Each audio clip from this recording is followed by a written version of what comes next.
Welcome, FCS professionals, supporters, and friends. My name is Karen Athanas, and I'm your host for this episode of Think FCS. Think FCS is the channel where we talk about all things family and consumer sciences with updates from experts, recent news, research from the field, and more. Check in each month to learn something new, and please remember to click the like and share buttons.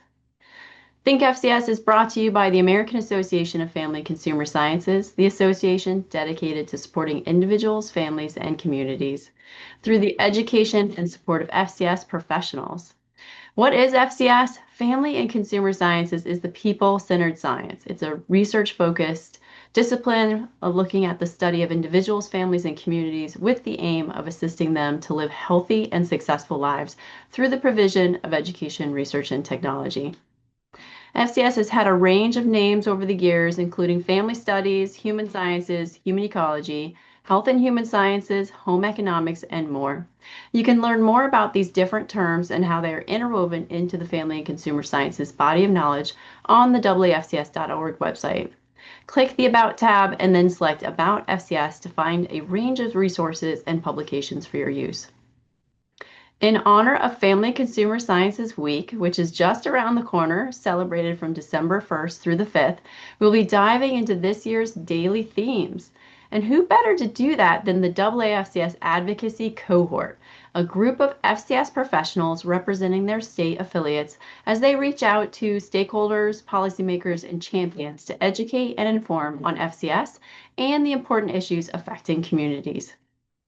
Do you remember taking home economics when you were in school? Did you enjoy those classes? Did they help you learn life skills that you use today?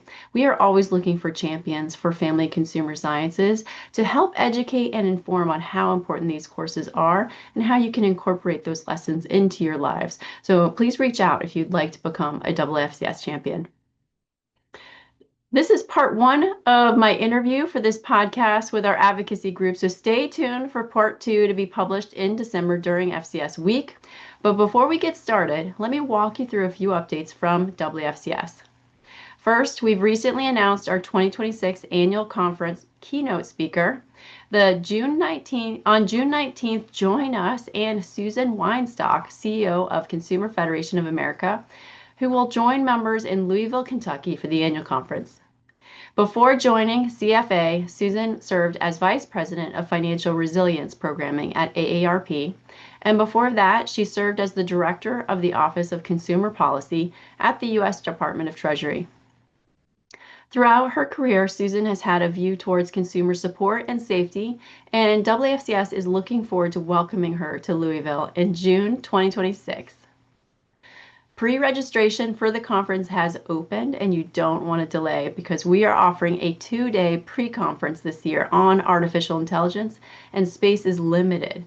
During those days, attendees will learn about various consumer products that use AI and online AI tools, how to use them, and the risks associated with them. We will also have a deep dive workshop on how to write AI prompts to enhance your work.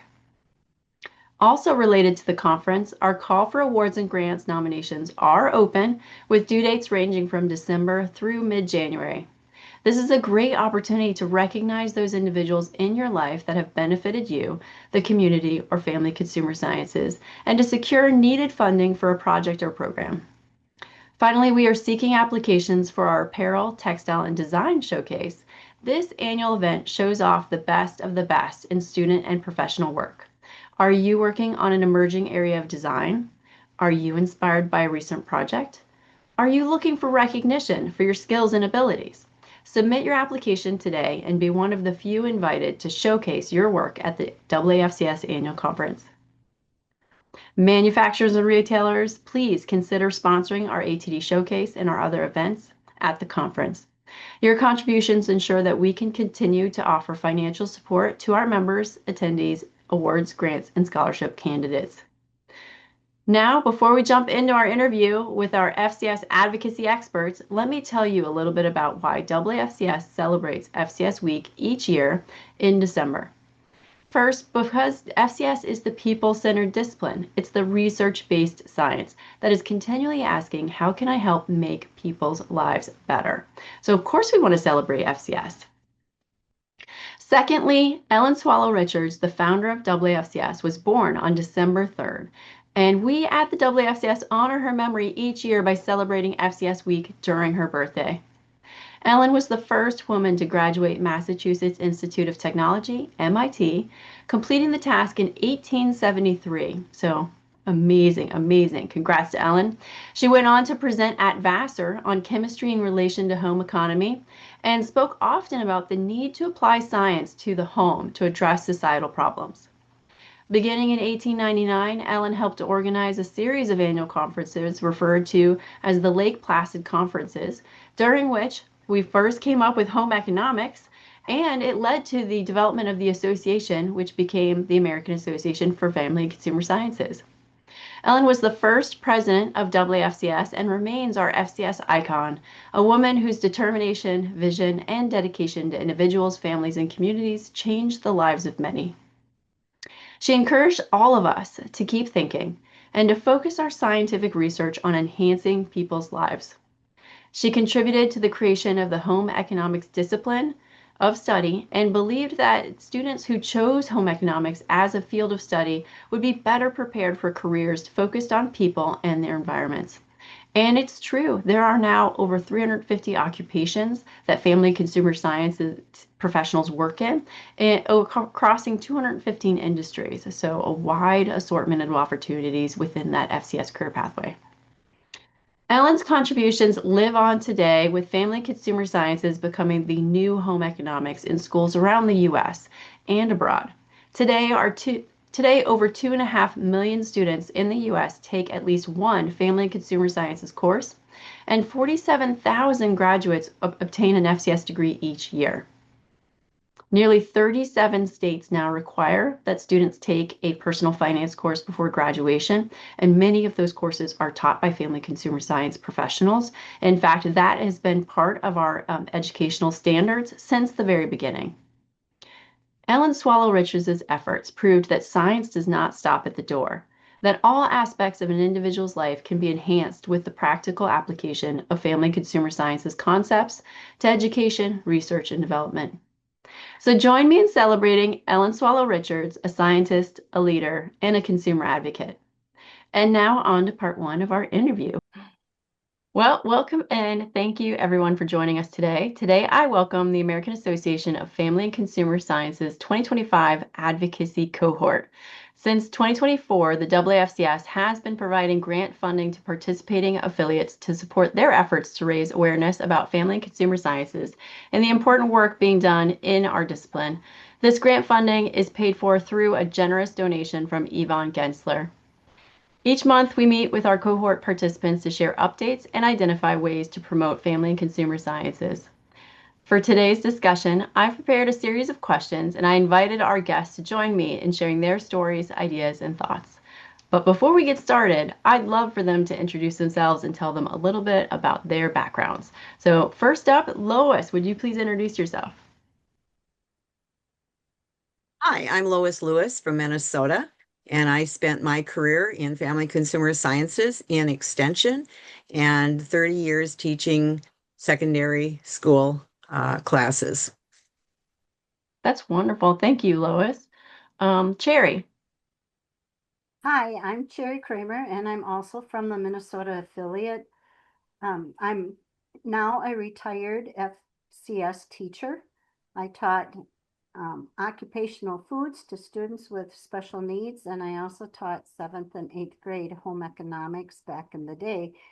And I just love family and consumer sciences. We love it too. Thank you so much, Cherry. Kathy? Hi, I'm Kathy Inyart from Oklahoma. I began my career in family and consumer sciences by working in industry, where I worked for a food processing plant for a couple of years.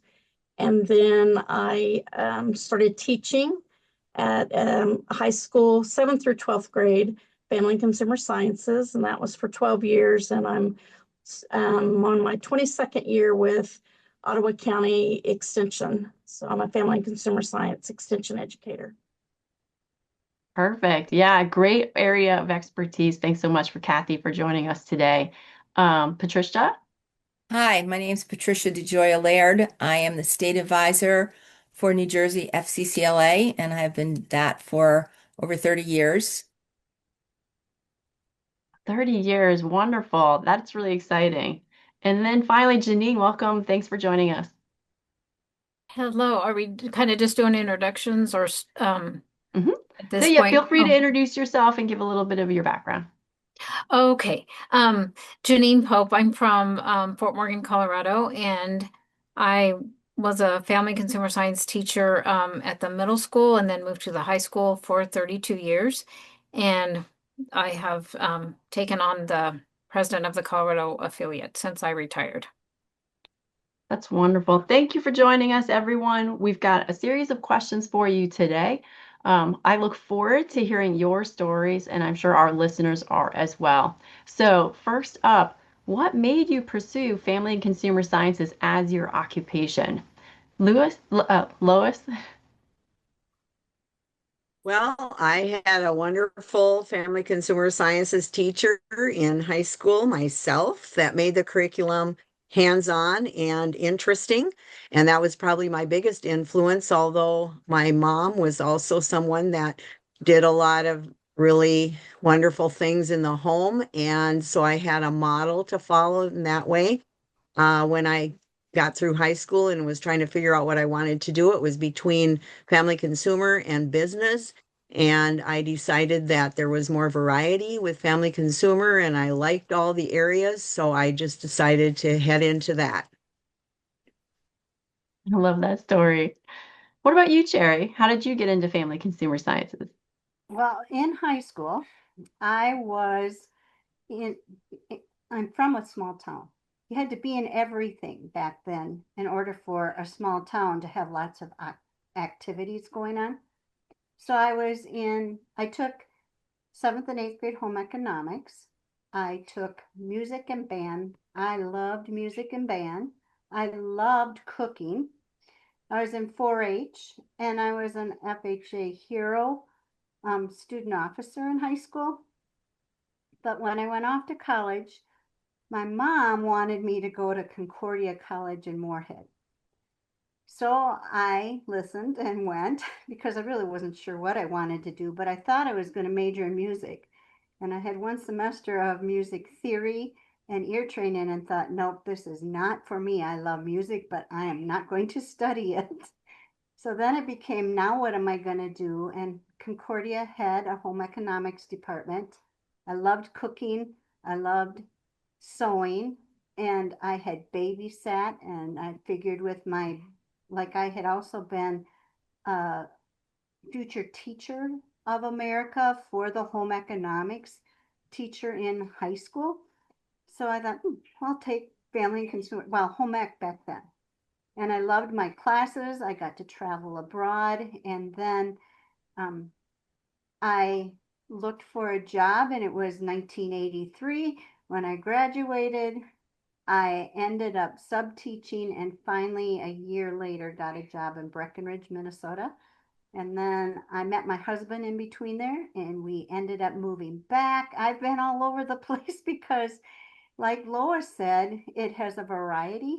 I ended up doing food occupations in a rehab facility and then got a job finally teaching food occupations in high school. Wow. I love that story. How many of us thought we'd be like famous musicians? And then, nope. Yeah. Wasn't going to Well, happen in my world. we are certainly glad that you found FCS for sure. And then Kathy, what's your story? Well, my mom was a longtime home economics teacher, high school level teacher. And so I was around it my whole life, loved following her around and doing those things.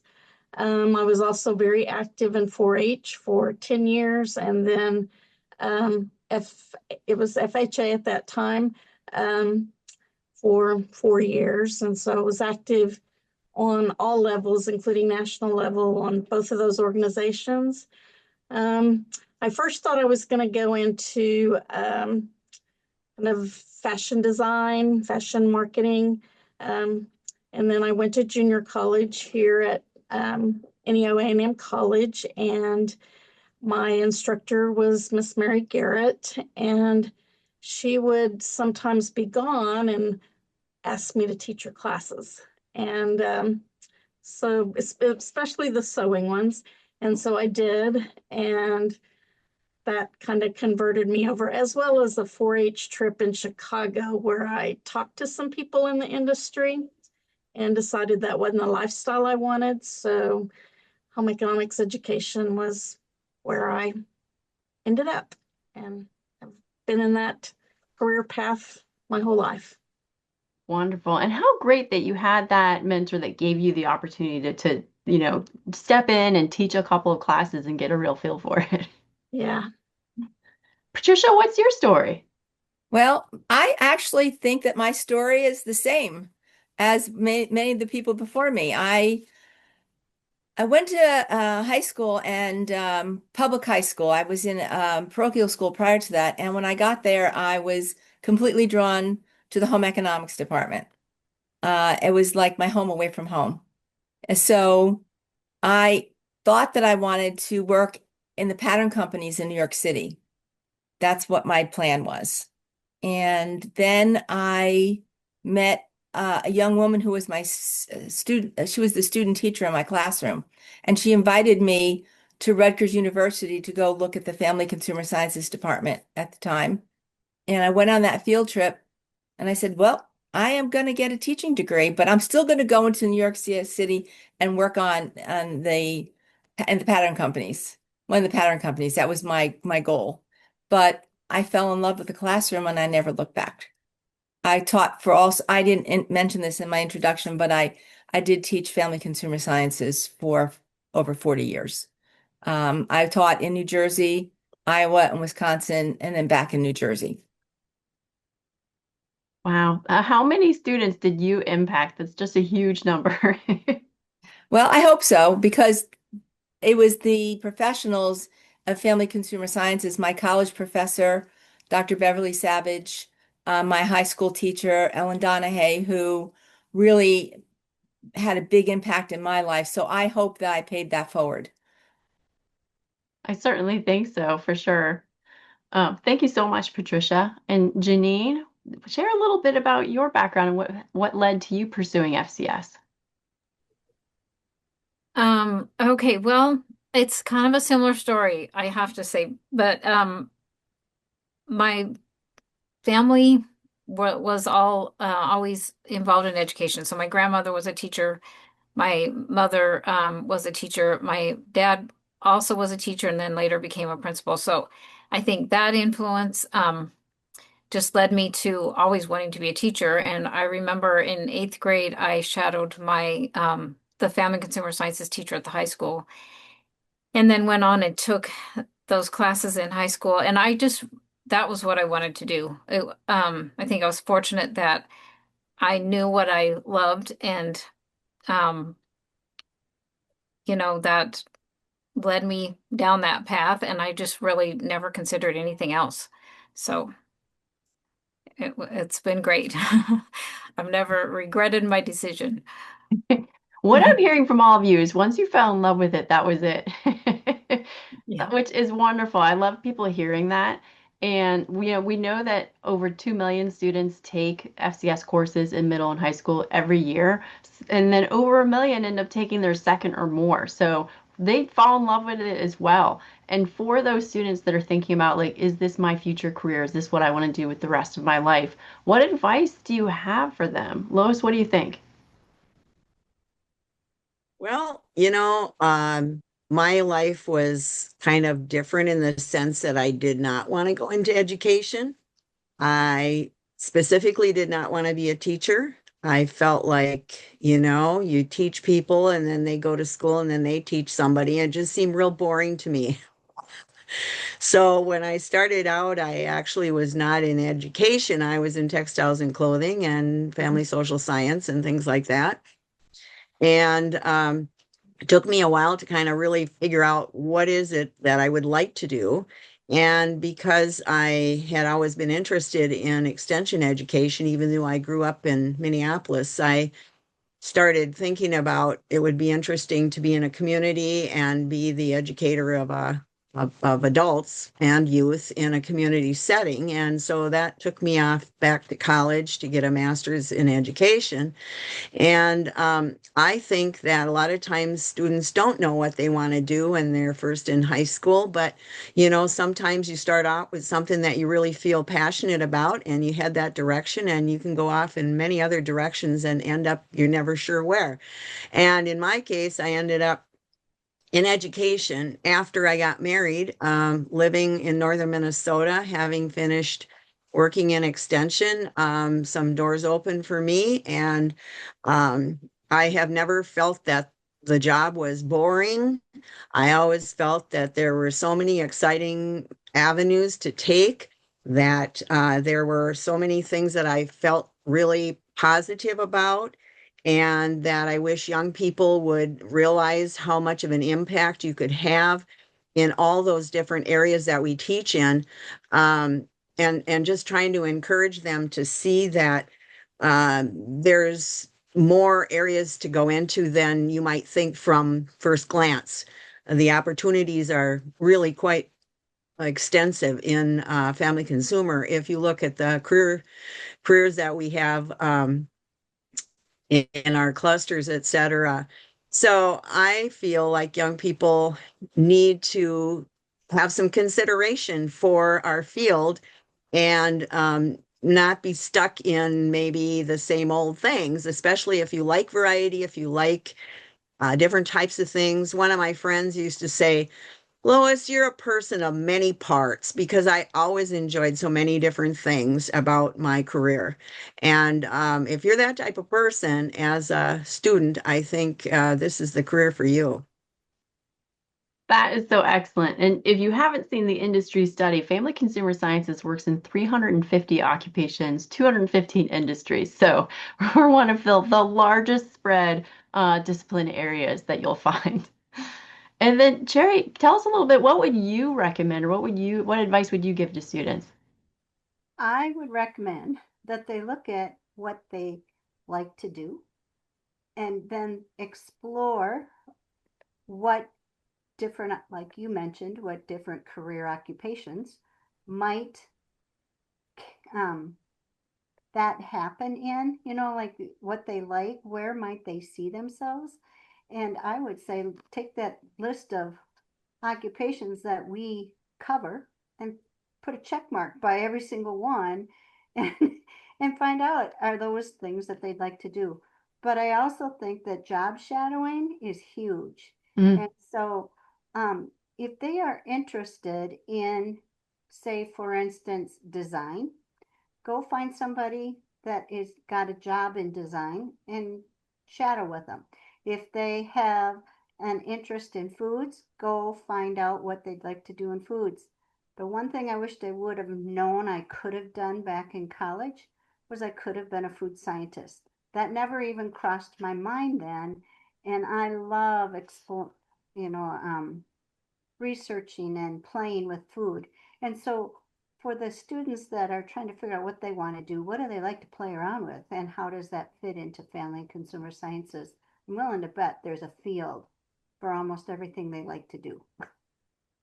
That's a very good point. Yeah, and I would have loved food sciences too. Kathy, what recommendations would you make? I would say go for it. As far as what I've been able to do, I learn every day, it seems like, but I also love teaching others to learn and develop their skills. As a classroom teacher and as an extension educator here in Oklahoma, back when I was teaching, it was more of a generalist position. So I taught all subjects within family and consumer science and every level of family and consumer science. And then here as an extension educator, I do cover all areas. I'm not specialized in one area. But the great thing about that is I get to pick and choose. If there's an area I'm not strong in or I don't like, I don't have to really cover it. I can, either pull in a specialist or someone else that's more of an expert in those fields. And so every day is different. And I get to pick kind of what I focus on. And it's always very rewarding to watch those light bulb moments go on through the students that have learned from you. And, it's the only career I know of that you get to impact from birth to my oldest extension homemaker member, which we call Oklahoma Home and Community Education, was 106 when she passed away. And so covering areas throughout the lifespan and providing resources that can be a positive impact on lives is just something I've really enjoyed. Yeah, it's so wonderful, and it's great hearing the stories. And I will note that it's not just students. There are professionals out there that are working in fields similar to the family consumer sciences areas, and there's opportunities for them to come on over and join us in the family consumer sciences. So we tend to call them our non-professional or our alternate career pathway FCS professionals. But if you're an adult working in a career like food sciences and you're interested in family consumer sciences, listen to some of this advice because there's opportunities for you as well. So Patricia, what advice would you give? Well, I think that if you are a multifaceted person, like you're a person who likes a lot of things and you don't want to choose between any of it, I think family consumer sciences is for you. I think that allows you to be creative in every aspect of it. And I also like if you're a person you want to make a difference in the lives of people, this is your career because you don't have to go into medicine to make a difference. You can make a difference right here and with young people. But the beauty of it is that these young people go home and they make a difference in their families with what we teach them. And I can't tell you how many parents come to me and say, my son learned this from you, and he sat us all down and said, like, this is the way we're doing it now because this is better for us. This is better for our health. This is, and we're not putting our turkey on the counter and defrosting it anymore. That can make us sick. So, so I love the fact that the reach is far and wide and that you make a difference. And in so many areas of people's lives, you make a difference. Mhm. Thank you so much, Patricia. And then Janine, what advice would you have, student or professional? Um, I think I would just encourage them to find out more about it. And I know we mentioned shadowing, and I mentioned how I shadowed my high school teacher, but I think that it goes back to just a really good way to learn more about a certain profession. Um, and I think ask people. I think a lot of people are very willing to help if they're asked about their job, or can I come interview you, or can I come shadow you? So don't be afraid to ask questions and ask people to help you to learn more about what you want to do. Excellent. Yeah, and I love this idea of shadowing. So for those listening in, if you want to learn more, visit the AAFCS website, reach out. There are family consumer sciences professionals in every single state. So if you're interested and you want to find out more, we can connect you with somebody local. And to clarify myself, it's not non-professional, it's non-traditional, is career professionals that end up coming into family consumer sciences during their careers. So following on to that, there's a lot of changes happening these days. Artificial intelligence is growing. Communities are finding that they have different needs, especially when you talk about life skills. There's a lot of adults, grandparents, uncles, and aunts that are helping with childcare. There's a lot of elder care needed where you're taking care of your growing older parents or maybe a grandparent. And so everybody has to think about how do you continue to be successful within as an individual and within your family and then within your community? And it raises the question of where do we see family and consumer sciences going? What is the future of this discipline? And how can we best help these individuals and communities as the environment around them continues to change? So I wanted to open it up to get everybody's thoughts on that. And Lois, I'll start with you. So this one takes some thinking, but I would like to believe that family consumer people would be key players in our communities and in our our schools, but also in our communities because of the many different areas of influence that we might be able to have. I think the biggest thing is having people recognize what we do. I mean, I've been amazed at how many times I've heard people talk about, oh, kids should have personal finance, and I'm sitting there thinking, but we do. And so, to really be able to have more people know exactly what it is that we can contribute, and to be able to see students that understand the influence that they can have and the networking that can happen within our profession. I think that would be an important thing for me to see in the future, that we have that type of influence. Absolutely, I agree with you, Lois. Cherry, what are your thoughts? Now that I'm retired, there are so many ways that I'm still actively teaching um, without teaching in the classroom. In my church, I end up being kind of the food safety go-to person because of my background having been in Serve Safe, and then I like to put together little meals that we create, and I teach food safety when I do it. Um, and also like the open door, which is our food pantry, getting involved in that, the ideas of food preparation that we can bring to that open door so they know how to use all the different kinds of foods. That's another thing. Um, I'm babysitting my granddaughter a lot, and so that becomes another way that I use my background in family consumer sciences, because I'm always applying my child development skills to babysitting. Some days I think they're smarter than I am, but so there's so many ways, and even if you wanted to get involved in community education or on a senior citizens panel, um, there's ways that you can keep involved even after you have retired from your profession. And family and consumer sciences, again, has so many wide range opportunities. And when I was in college, I had my college professors tell me that one day the geriatric field would be the most needed field out there. And keep in mind, you're 18 to 21 back then, and you're going, yeah, right. And think of all the fields now that are available. So we have so many fields we can touch. And again, we have just that way of, somebody mentioned it, you can be 100 million things that you want to do, so continuing to be a go-to for a lot of different fields is where I think we need to continue to be. Yeah, I totally agree with you. I love that you're helping with, food safety, that you brought up the childcare.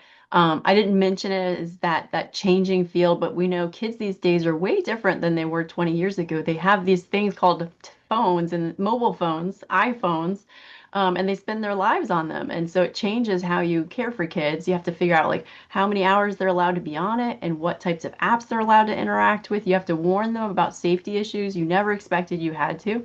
It is an interesting dynamic. And this week we're celebrating a holiday. Next month we're celebrating a holiday, and that's when food safety comes up a lot. The staff and I did a little research, and that helpline that you call when you're trying to bake your cook your turkey, FCS professionals were behind the creation of that helpline. So just so you know, we're in there. You don't know we're there, but we're there helping wherever we can. So it's a great story that we, and anybody who knows the history or the story behind that, reach out and let us know, because we found that really interesting. So thanks you, Cherry, so much. Kathy, what do you think? What do you see as the future of FCS? What role can we play? Well, I think, and I have always thought that um, FCS is a part of just about every industry, every classroom, and I don't think the subjects that we teach or we cover are going to go away. I think the change is going to be maybe the resources we use to teach with or to develop those skills, or how we find our knowledge is what's changing. Mhm. You know, the titles may change from home economics to family consumer sciences or human sciences, but the subject matter is still there. So I think we just have to change maybe with the times, like we're doing. Like you mentioned, the AI is becoming a big part of it. Technology is a big part of it, but it's still the subject matter is what's the important bottom line, and we're still going to be very relevant, and being able to be impactful in everybody's lives. Mhm. Yeah, so critical. We all need to eat. We need to know how to cook. We all need to raise children. We need to know about child development and also our aging population. We need to take care of our parents and our grandparents. So there's some critical life skills. But, people don't realize in family consumer science, the student learns presentation skills, marketing, communications, how to develop business plans, how to do sales. It is a all-encompassing field because they get to touch all of those different elements. So Patricia, what are your thoughts? What is the future of FCS? Where do you see us going? Well, I think we have a bright future because there is change always, and we are change agents. We embrace change because we have one foot in science and we have one foot in interpersonal relationships. And I think that we apply change to our everyday life in so many ways, and we really promote positive interpersonal communication. And although AI is on our doorstep and in our lives, it doesn't fill that gap with the interpersonal communication. So I think we're very relevant and will always be relevant because of our ability to embrace the changes that are happening. Hmm. Hmm. Exactly. Yeah. We continue to research, we continue to learn. I love that you pointed that out. Janine, what are your thoughts? Um, I think our subject matter is just more important now than ever. And I know Jenny and I, we had our conference a couple weeks ago, and she and I presented at our Colorado teachers meeting, and then also she presented this last couple weeks. And one of the things we have tried to bring to people's attention is just the different statistics, such as misunderstanding of expiration dates prompts more than 80% of Americans to discard their food. And so we've been trying to pull just actual statistics and data. And like another one that was surprising was in Colorado, the credit card debt is over $8,000, the average credit card debt. So, I mean, we are just always dealing with very, um, you know, relevant things that are happening in society. And so one of the things we've tried to bring out to teachers as we're doing the advocacy grant is when you post something, bring out of some type of statistic or talk about, the average credit card debt in Colorado was over $8,000, but in FCS, we are learning, these skills or food waste or clothing waste. We might talk about repairing our clothes in order to reduce clothing waste. And so I think it's so important to continue to advocate and make people aware that Hmm. we do address these different issues, on a day-to-day basis. So, Hmm. Yeah, and how many of us know how to fix our clothing? We need someone to show us because they don't cover that anywhere. I'd have to look it up on YouTube and watch a video. And Jenny, thank you so much for joining us. We love having you here. You didn't get a chance to introduce yourself, so I'll let you open up. Just tell us a little bit about you and your background, and then let us know, what do you think the future of family consumer sciences is? Where do you see it going? And you are muted. Okay, I think most of you know me. I'm Ginny or Vincenti, and though I'm retired, it's only in paycheck because otherwise I'm working really hard and do a lot of things to promote FCS and especially teacher education because I am a teacher educator in terms of my graduate work, and I did that for 10 years at another university and did it a little bit here, but the program was cut. So I'm really advocating to get a teacher educator back because, like Janine referred to statistics, we wanted to tell FCS professionals about that because those statistics can help them as well as stories of real experiences.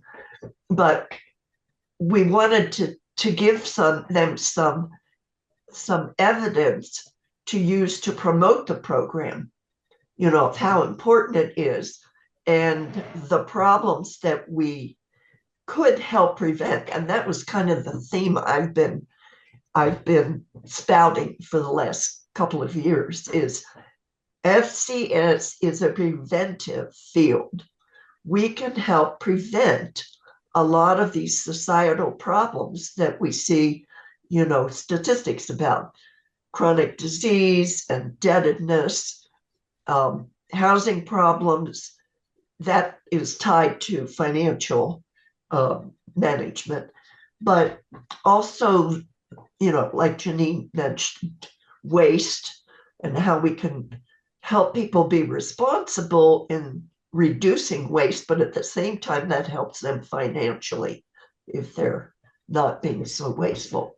So I think that it's interesting because when I mention to people who aren't in our field, and I say that I'm advocating for FCS because it's an important preventive field to address societal problems, that if we didn't use a preventive approach, they're never going to get solved.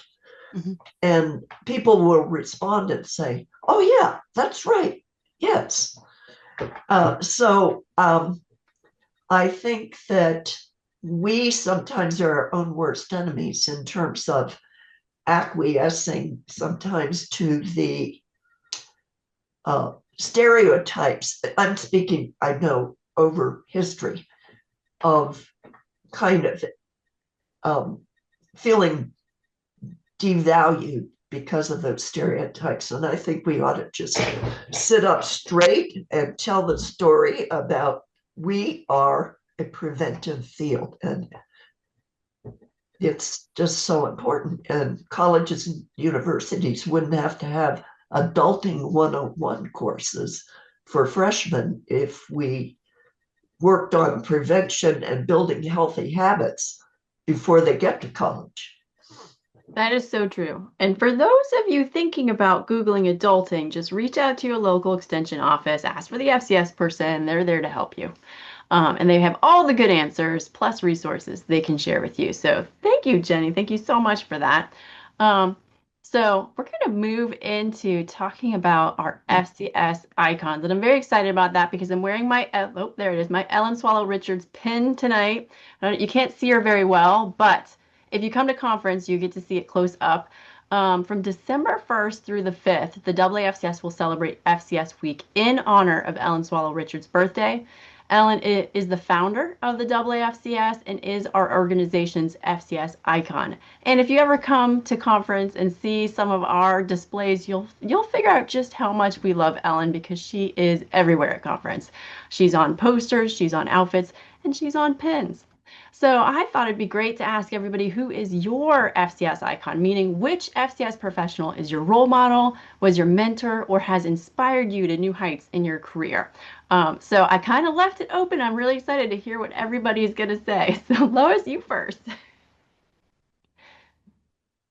Okay, well, I would probably say first off, it was my high school teacher, Luann Restad, who is a member of our Minnesota affiliate. And we have actually, when I won the National Teacher of the Year, we invited her to come to the dinner and enjoy it with us because I felt like she was someone that had an influence on my life and that she should have some recognition as well. Um, I would also say that Carolyn Barnhart was an encourager to me. She was at one point AAFCS board member from a neighboring state here. And I also want to shout out to Cherry Kramer because back before I really got involved in our Minnesota affiliate, she was after me to do some stuff. And I was living so far away, I didn't think it was possible. But, as time went on, I got involved. And then she's the one that kind of spurred me on to some of these awards that I was able to get. And so thank you, Cherry. I think that was a great influence on my life. So I probably could name a bunch of others, but those are the three top ones I would mention right now.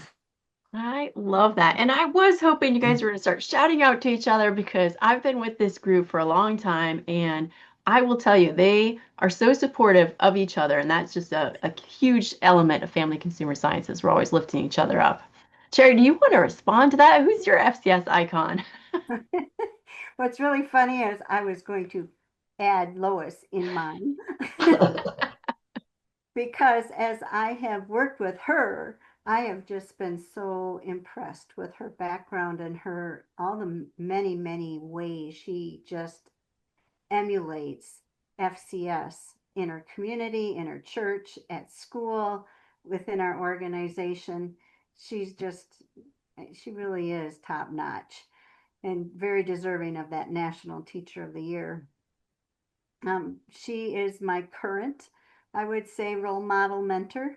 My very first one was Winnie Sandel back in college, who encouraged me very much so to belong to the student MHEA unit, because it was home economics back then. I think that dates some of us, right? Um, and I got involved in the activity of it and loved it. And then um, the fact specialist at the State Department when I first started teaching was Audrey Grody, and she encouraged me to get involved and even had me helping plan meetings right away. And that became like she taught me how to be an event planner. And that has come in so useful in everything I do because event planning is huge. And there's so many details that you have to be able to do and balancing a budget in an event and those kinds of things that there's just so many other skills other than teaching to students or teaching to people. There's all these life skills that are going on. So Winnie Sandel, Audrey Grody, another person was Julene Swenson because at the time she and I both had a daughter at the same time and I was actively involved. And I was living in southern Minnesota driving to the cities. Like Lois is living in northern Minnesota and driving to the cities to be actively involved. And now my current role model is Lois. So that's where Love it. I love it. And you mentioned the events management with a lot of people don't realize family consumer sciences includes that. So, for those of you interested in events management, we are the place to go. Kathy, who is your FCS icon? Probably guessed from my previous story, but my mother, I got to hang out with her my whole life. And, I felt like I gained skills before I ever took any of her classes.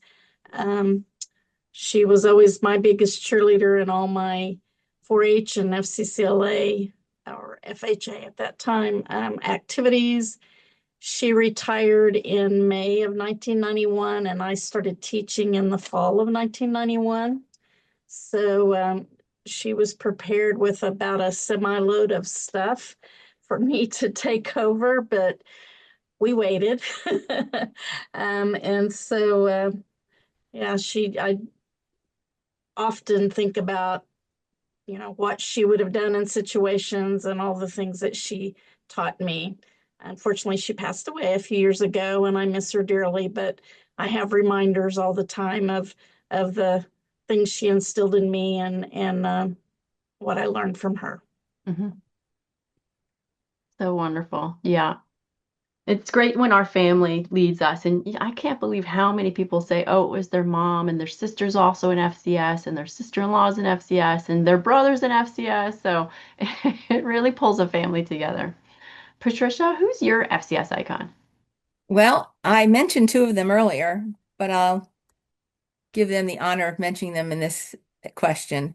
Ellen Donahue, who was a high school teacher, who was also our FHA advisor, who was the most professional and kind and caring person that just took me under her wing.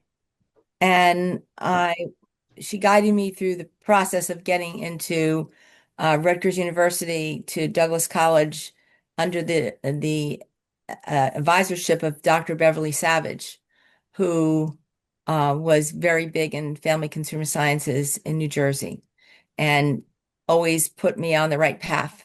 And but the person who I rely on most right now, who is my mentor, is Carolyn Reynolds, who's on this call. Carolyn is all things New Jersey FCCLA and understands the way things need to be done and guides us all in keeping our state together and active and growing the best we can. Mm-hmm. Well, shout out to Carolyn. Wonderful. And I'm glad that she's here tonight so she can hear you say it. You too. And Jenny, what is your FCS icon? Who comes to mind when you think about that question? Oh my gosh. Well, I did my graduate work at Penn State, and at that time, there was Marjorie East, who was an AAFCS president, and Betty Ray and Twyla Shear.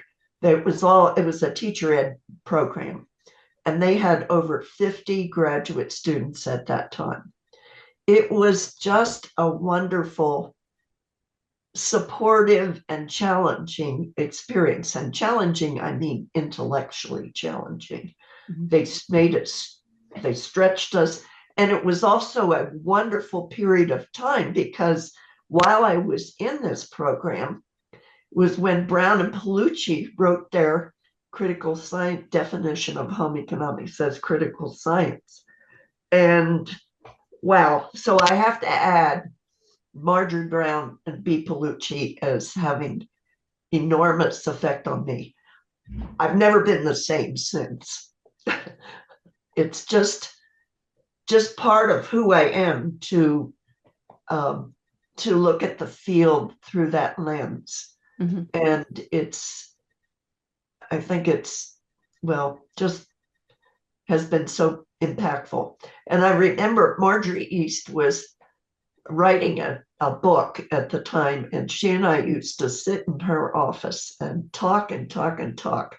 It was just a great experience. But Twyla Shear was my advisor, and what another great person who had a lot of influence on my life. Mm-hmm. And she just died at 99. She was close to 100. No, she had just had her birthday and then died about a week. But she wrote me a note after her birthday, right before, not long before she died. And she said in the note, "I hope you're counting to 100." I love that. And I love everybody had more than one name in mind, which is so great. Right. Yeah. It just shows how many people we've met throughout our careers that really have impacted us, and you see that in family consumer sciences for sure. So I mentioned that all the first week of December we're going to be celebrating FCS week, and we have different themes for each day. So on December 1st, the AAFCS will be focusing on the importance of culinary skills, nutrition, and the impact of food choices on overall health. So that food nutrition, but also culinary arts, are huge areas within family consumer sciences. What are your thoughts on the importance of food and nutrition for healthy individuals and families? Lois, what are your thoughts? Well, I suppose that foods and nutrition initially was not my strongest area. But over the years, when I saw students having such difficulty with um, putting together any kind of a meal, with being sick quite often because they didn't have much to eat or the right kind of food to eat, realizing that I had grown up with a mother that had a different meal every night, that set the table, that did all these things, and they had no concept of that. It really made me understand the importance of these things in a person's life in order to be a healthy and sustainable family or individual. I think that there's just such a connection between these topics and basically poor health. I mean, whether it's anxiety and depression over certain things you're not getting in your diet, or just the fact that your body breaks down after a while when you don't have the proper nutrition. So I just think that those things are such an important thing. And if there's anything we can teach our students, it's about how to take care of themselves, to feed themselves, to prepare food for their families that is going to be nutritious and make them actually feel better about life in general.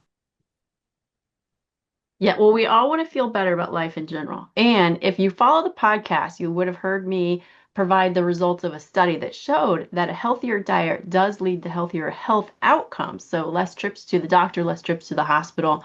So I love that you pointed that out. And I'm going to pass it to Cherry. What are your thoughts? Well, as you are talking about less trips to the doctor, I grew up on a farm and we ate from the 4 food groups at the time. And, I remember making sure that we had like color on our plates and those kinds of things. And now, as I work with my parents, I sometimes wonder how much that impacted how they're fighting. Like both parents have gotten cancer, but they've been able to like hang in there and fight it.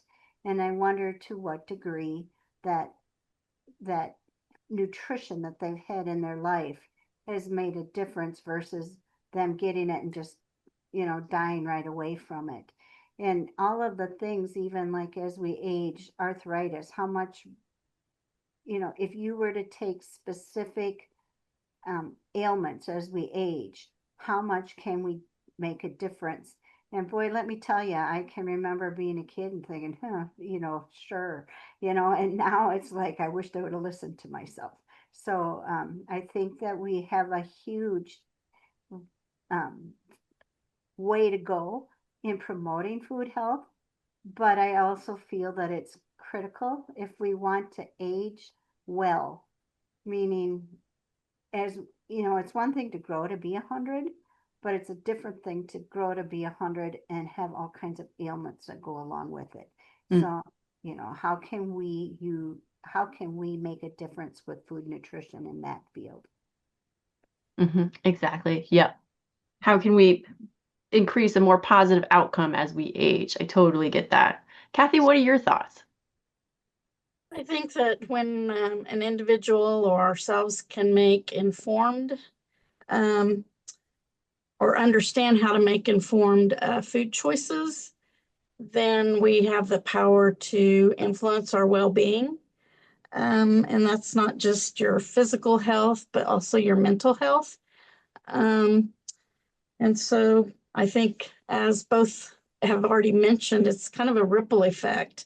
So, it goes on for generation after generation, and can be passed on. So in my role of teaching the younger generations, the youth, they are having an impact on their families.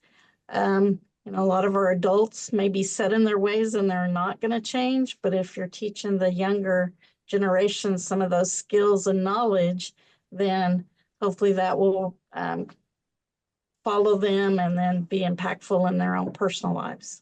Mm-hmm. Yep, there's a large portion of the population that doesn't know how to cook right now, let alone knows what's healthy and what's not healthy. So anything we can do to impact that. And Patricia, what are your thoughts on culinary arts, nutrition, wellness? Well, I think culinary arts is so critical to a healthy lifestyle. Being able to know your way around a kitchen and know how to cook basic foods. I grew up in a family where my mother cooked dinner every single night, Mm-hmm. and she was thrifty about it. We didn't have all the money in the world, but she put a healthy meal on the table every single night. And it was an opportunity for us to sit. So not only was my body being fed, but I feel that my heart and my soul was being fed by our family connectiveness during those meals. There was love, there was support. I never felt that any problem that I had could not be conquered by a meal at the table with my family. That, that we would share and talk, and I felt supported in my life. Mm-hmm. So I'm appalled at how many children grow up and eat food out of their refrigerator as their dinner without any sitting down and talking about what is happening in their family, in the world, in their school. They just are alone. And family dinner is such an important part of survival, I think. Mm-hmm. Mm-hmm. And I love that you mentioned family dinner because the FCS week used to include the family dinner project. And we still encourage everyone to sit down with their families and have a good dinner. So maybe during FCS week, we can all get together and post pictures of our family dinners and encourage others to join us in that as well. Now, Jenny, you're last on the list, but I cannot wait to hear what you're going to say. What are your thoughts on culinary arts, health, and nutrition? Well, I do think it's extremely important, and it's important that we approach it not just from a nutrition perspective, but from a critical thinking perspective, because there's so many influences that promote unhealthy food ways that we have to help people evaluate those and see that sometimes often it's to make money for somebody else at your expense. And so I think we have to do that. We have to really approach it not just as technical information, but as critical thinking and problem solving.